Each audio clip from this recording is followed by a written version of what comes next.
How to passcode lock Instagram app on iPhone. To get started, first of all go ahead and long press on the Instagram application.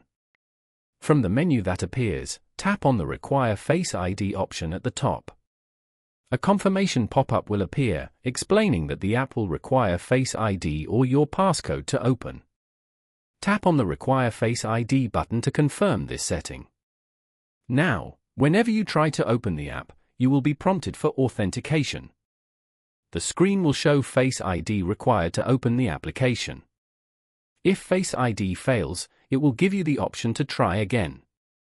If it fails again, you will be prompted to enter your iPhone passcode to unlock the app.